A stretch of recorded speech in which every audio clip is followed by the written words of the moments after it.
Hello again, YouTube boy here. Week 2 has hit the building, and with that brings another festival spawn, following the same tradition as previous collabs. And these two monsters in particular are very mid, put it bluntly. So Liz is going to be your typical nuke for PvP. She's decreased priority, so you have to make sure that you live during the Unison clash in Guild Battle or in Coliseum. Whatever, those monsters are lame. But I'm 90-second time slice if you do end up getting her off. Restriction, Unison gains by 5, and cost recovery speed reduced by 10. Team Twilight and Self Barracks, and for some ungodly reason, she has Fire Qualia.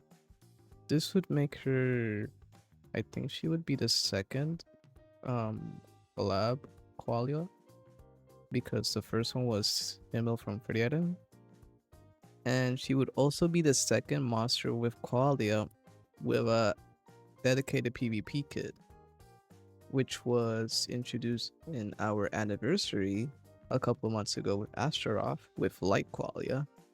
And yeah, it's not very fun. So her pods, she has decent pods, but like she's just not worth getting. She's just PvP usage only. And when you have a selection spawn like this, it would be really, and I mean really bad if you end up skipping this just to do this. It would be really bad. But let's go over Citri.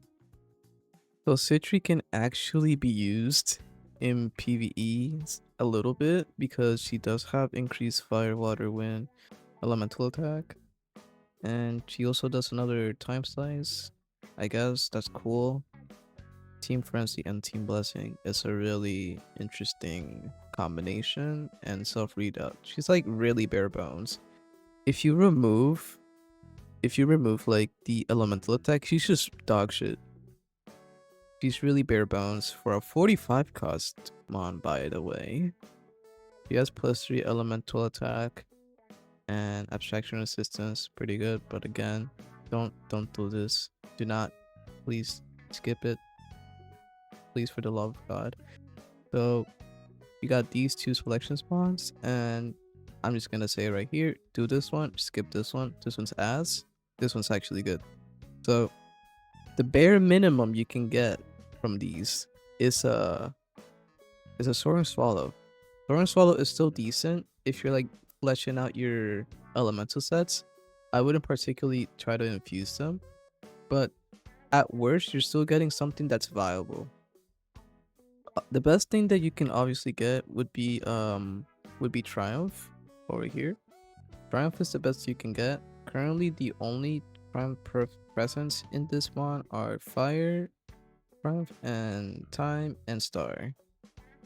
So you can get those three, and you can get the full set of Obliterating and the full set of Dragon Slayers and Sword and Swallows.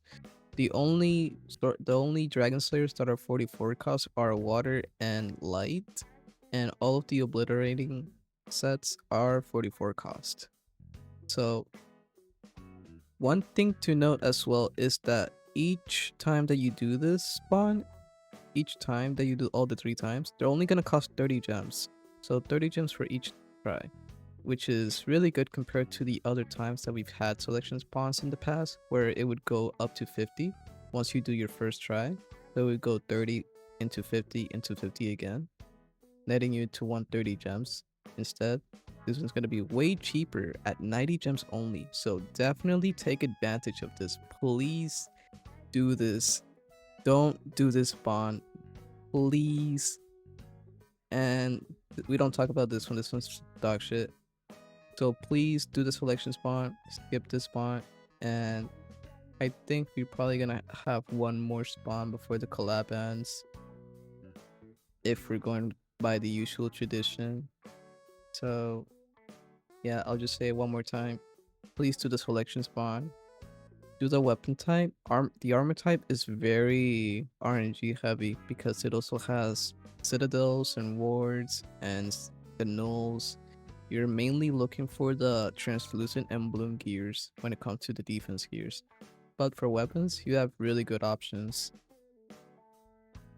So that's about it for this video. If you found it informative or helpful, just leave a like, subscribe, comment if you have any questions. There's a link in the description. And yeah, thanks for watching.